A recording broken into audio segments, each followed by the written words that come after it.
Let's be real. How many embossing folders do you have that have never seen the light of day? Lucky for you, I've got the fix. I've pulled together several of my favorite and most popular embossing folder technique videos into one inspiring mashup. These ideas are fun, fresh, and totally doable. Get ready to stretch your stash and fall back in love with your embossing folders. Let's get into it.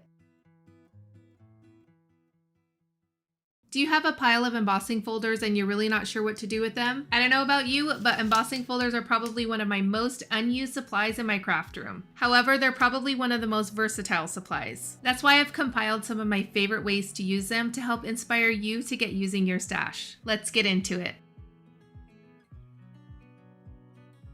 The first technique I'm going to share is a simple one, but one of my favorites, and that's going to be embossing vellum. When I first tried this technique, it didn't really work with the type of vellum I was using, so I did some crowdsourcing, and then I did a whole video on finding the perfect vellum to use with embossing folders. This vellum is so thick, it works with 3D embossing folders. What you're going to want to do is mist your vellum just a little bit to moisten all of those fibers in the vellum. Then you're going to run it through your die cut machine, and then you have beautifully embossed vellum. No rips, no tears. I love to use it underneath a focal point just to add a little bit of texture to my cards. This next technique can be done several different ways. Now, I love doing this on already made distress spray backgrounds to create a quick card, but I'm just showing you here that you can do it on ink blended backgrounds as well. All you need to do is emboss your background with one of your favorite embossing folders. And now you're going to take some white pigment ink. I like to use scrapbook.com's white pigment ink. It's very opaque and it goes on nicely. It does take a little bit to dry, but that doesn't really matter because the results are stunning. You're just going to swipe that ink right over top of that background. Make sure you're not smushing the ink on the background. You're just very lightly swiping that ink pad right over top of the raised areas. You could see how well this technique works with so many different backgrounds. I have gel prints, I have magicals, I have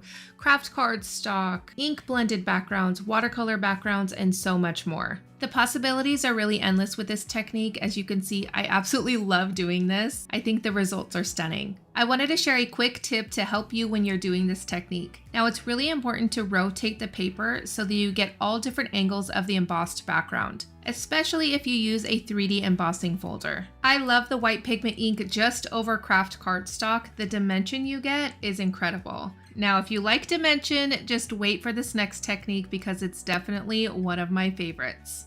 You are going to need some black cardstock. I'm just using Ranger's Distress Heavy Stock in black. It's very thick and it embosses beautifully, but I really want to encourage you to use what you have in your own stash. I'm using Lunar Paste for this technique today, but you can use any metallic paste, paint, or even waxes that you may have in your stash. The idea is to rub the metallic paste over top of the embossed areas. This is going to highlight the raised areas and create a lot of interest and depth in the background. You can definitely see how beautiful the results are using the paste over top of the embossed background. But what if I told you that you could use Lunar Paste in your embossing folders? Stick with me because I'm going to show you exactly what I mean. Now, before I get a ton of questions, I wanted to start off by saying that I have never had any paste stain my embossing folders, and all the paste has always been able to come out of my embossing folders. And I have used several different brands, but I cannot speak for every single brand out there, so be sure to test your embossing folder with your paste before you fill the entire thing with it. This technique is pretty simple. I'm taking a silicone spatula and adding quite a bit of the paste over top of the embossing folder. You need to add the paste pretty thick because as the paste dries, the water will evaporate, and if you don't add enough of the paste, it will not be thick enough to pull the design up. You can add the paste to either side, it just depends on the look you're going for. I don't like to add the paste to the entire folder. This is going to give me some grungy looking edges. I let the paste dry for about 12 to 15 hours. But if you live somewhere where it's very humid, I would let it dry for a lot longer. After the paste is dry, you're going to carefully peel it back from the embossing folder. I take my fingernails and get the edges loose, and then I can slowly peel it off of the embossing folder. I love adding the embossed paste to my cards for added texture and interest. This is a great technique for mixed media projects as well. For this next technique, you are going to need some alcohol inked backgrounds done on synthetic paper like craft plastic or Yupo. You're going to add the background to your favorite embossing folder and then run it through your machine. Now it does look okay as is, but let's take it to the next level by sanding off the top layer of color on the raised areas. I use a nail buffer and I found a bunch of them on Amazon for pretty cheap. You are just going to lightly sand the raised areas on the embossed background, making sure to rotate the nail buffer because it's going to pick up that color and you don't want to transfer it back to the lighter areas, if that makes sense. You're also going to need to rotate the paper like we do in previous techniques. This is to ensure that we are buffing off all of the raised areas. Another tip is to take a baby wipe to get off any excess particles on the paper. This technique is such a great way to not only get more use out of your embossing folders, but also a great way to use up those alcohol inked backgrounds you may have piling up. And what if I told you there's actually 3 ways to do this technique using supplies you probably already have in your stash? Come check out how in this video right here. I'll see you there. Do you have a pile of alcohol inked backgrounds you've created and you're just not sure what to do with them? Well, today is your lucky day because I have one technique and I'm going to show you 3 different ways to do it. The best part is it's going to help inspire you to get using your stash and get creating some cards. Let's get into it. The first way to do this technique is to use thin dies. Using them to emboss is a great way to get the most out of your supplies. You can do this 2 different ways, and depending on the look that you want to achieve will determine which way you're going to emboss with your thin dies. If you want just the thin lines highlighted, then you are going to need to put your background ink side up on top of the die. If you want a more dramatic look, you need to put the inked side face down onto the die. I created the sandwich according to my die cut machine instructions for embossing a thin die.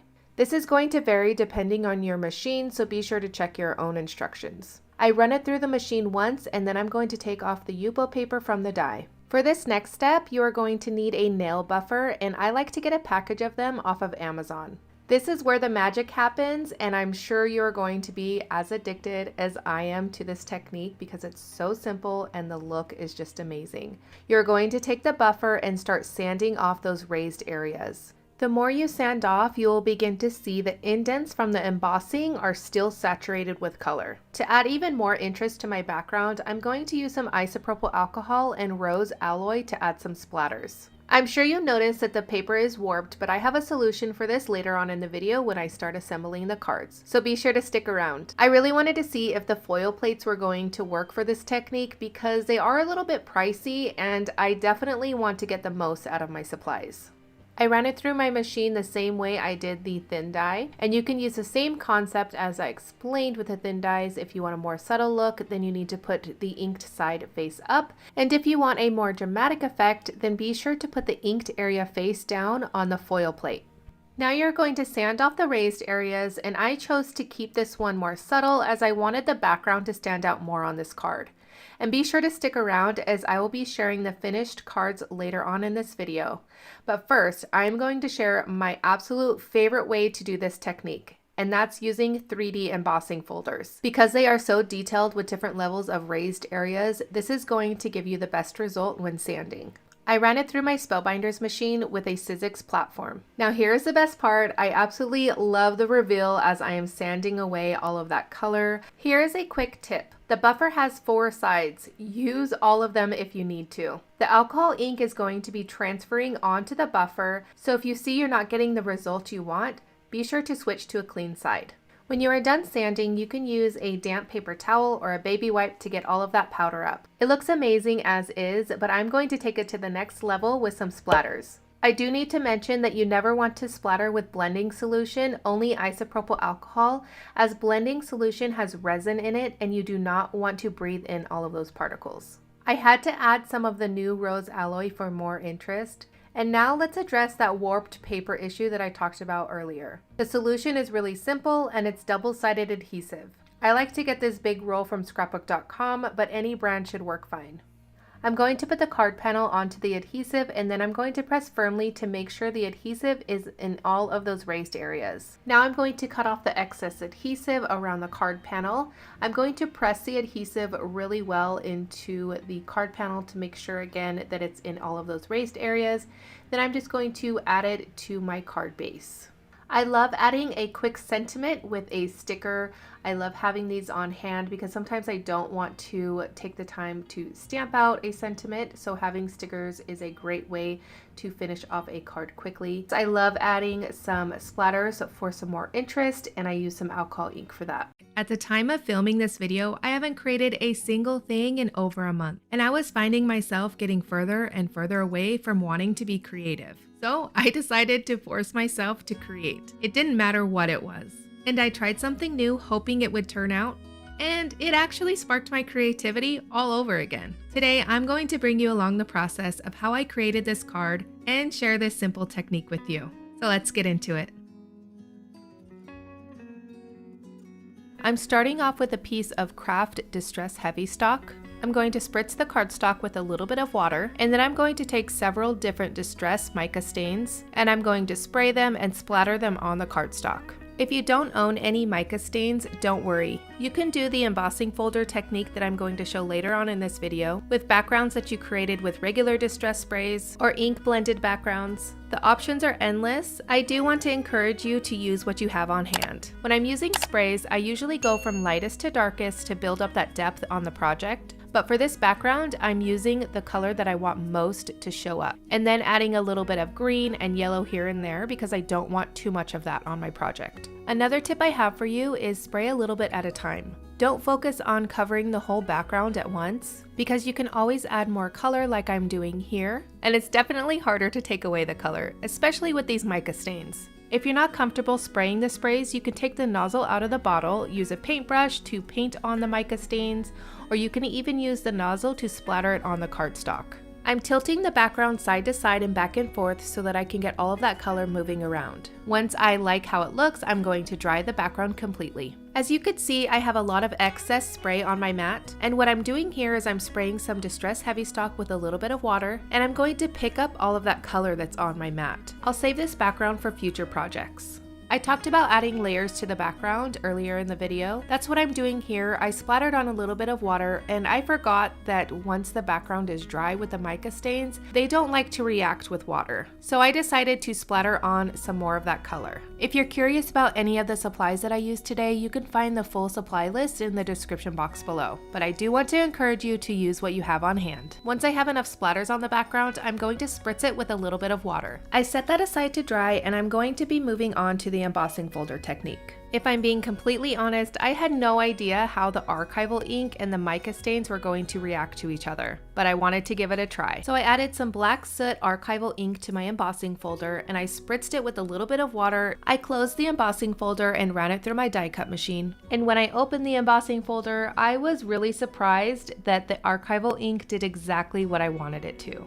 It darkened the debossed areas and helped make all of the details on the embossing folder show up more. I'm going to be adding some Distress Microglaze on top of the background, and I like to use a dome blending tool, and you don't need a lot at all. A little bit goes a long way. It just helps seal the background, and it helps brighten everything up. I'm now going to be adding some foundry wax onto my background, and I do this by adding a little bit of the wax onto my glass mat. And then I use a paintbrush to pick up the wax, and then I'm going to splatter it on the background. You can do as many or as little splatters as you want, and most of you know I always go heavy-handed on the splatters because I don't think there can ever be enough, but if splatters aren't your thing, you definitely do not have to add them to your background. These waxes are different from any other waxes that I've used before because you actually have to heat set them. Once you start adding heat to the wax, you could see it brightens them up, and it's going to set them and make them permanent. You can see the difference between where I added the heat and where I haven't. I wanted to keep this card simple because I really wanted that background to stand out. I added a quick sentiment that says thank you, and to finish off the card, I used a Pink Fresh Studio die cut, and I added some of that foundry wax to it. I really enjoyed getting out all of my supplies and creating something. I recently pleaded for some help in this video right here. So if you have any tips on using embossing folders and vellum,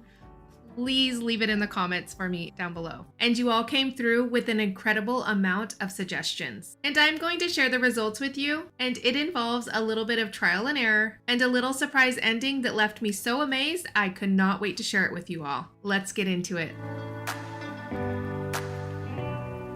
First of all, I want to express my heartfelt gratitude for all of your support. You all are so amazing. And remember, just because these tips didn't work for me doesn't mean they're not going to work for you. Crafting is a journey of experimentation, and I encourage you to give them a try. You might have better luck than I did. Alright, so the first tip I tried was taking the embossing folder, adding a piece of cardstock and vellum inside of it and running it through my machine. I wasn't sure exactly how this was going to work, but there was a few people that suggested this, so I gave it a try. Unfortunately, my vellum still cracked. It didn't work. And keep in mind, I'm using 55-pound weight vellum, so it is pretty thick, so I thought. More on that later in the video. Someone mentioned adding double-sided adhesive to the back of the vellum before putting it through the die cut machine with the embossing folder. This one seemed promising, as I thought the double-sided adhesive would help the vellum not to crack, but it didn't work. The next thing I tried was spritzing the vellum with a little bit of water and running it through the die cut machine. Even though this helped a lot, there was still some cracking within the vellum, so I just kept on testing. So many people suggested using thick or heavyweight vellum, and the vellum that I was using is 55 pound, which I thought was probably one of the thickest vellums out there. But in my search on Amazon, trying to find other brands of vellum that could have different properties to them, I found one that is 105 pounds. Now that's some thick vellum, and it was only $10 for 42 sheets. Yes, only $10 for 42 sheets of 105 pound vellum. I honestly didn't have much hope because for that price, it was probably going to be bad quality. However, despite my reservations, I decided to give it a try. So I got the vellum a few days later. I opened it up and it was pretty thick. I was actually really surprised. I cut it down to card size so that I can fit it in my embossing folder. And because spritzing the vellum with water helped a lot before, I decided to give that a try on this vellum as well. I cranked my machine pretty slow just to make sure that I was getting a good impression. When I was done running it through my die cut machine, I took it out and opened the embossing folder. To my surprise, it turned out perfect, and I could not wait to share the results with you all and let you all know that I cannot thank you enough for all of your support and suggestions. Remember, crafting is all about exploring and discovering what works best for you.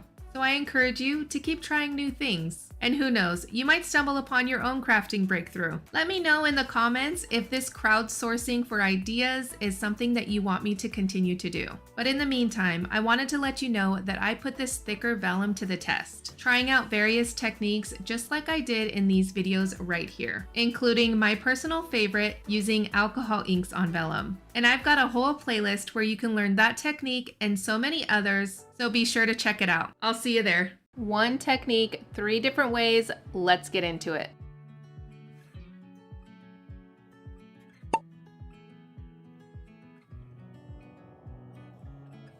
The first way to do this technique is you're going to start by taking your background piece and you're going to flip it upside down before placing it into your embossing folder. You want the side with the ink blending to face down so it will be debossed, creating a recessed effect. And if you're using a 3D embossing folder, be sure to spritz the back of your paper with some water. This softens the fibers, preventing tears or cracks. Once your paper is debossed, it's time to create that blackout effect. Take your preferred black ink and gently swipe it over the raised areas. Apply the ink lightly at first, building up the layers to achieve a rich, deep black effect. Remember, don't press too hard or you'll risk smudging the ink into the recessed areas, which is going to blur the debossed details.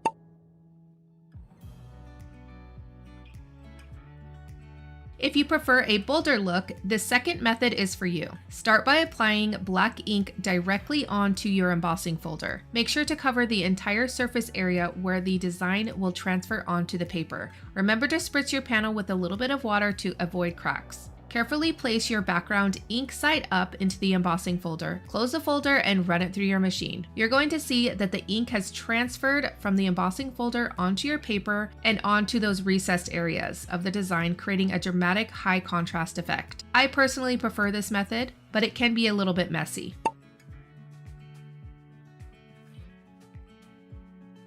The third way to do this technique is to emboss your background as you normally would. Once your design is embossed, grab a brayer and apply a generous amount of black ink to it. The key to this technique is to gently roll your brayer over the raised areas of the design without applying too much pressure. Start at the edges and work your way in, rotating the paper frequently to ensure an even application. This method gives you a lot of control over how much ink you apply, allowing for subtle variations of coverage. For a richer or more dimensional look, you can add a second layer of ink, a slightly different shade such as charcoal or dark gray. Continue rolling the brayer until all raised areas are evenly covered, but avoid pressing too hard to keep the ink from seeping into the recessed areas. And there you have it, 3 ways to do the embossing folder blackout technique. I would love to know which one was your favorite. Let me know in the comments. And if you have any other variations of this technique, share them as well. I hope you're feeling inspired to dig out those embossing folders and give some of these ideas a try. If you've learned something new or feel more confident to create, I'd love for you to hit that like and subscribe button. It really helps and means so much as I'm working towards 100,000 subscribers. Thank you so much for watching, and as always, don't forget to stay creative, my friends.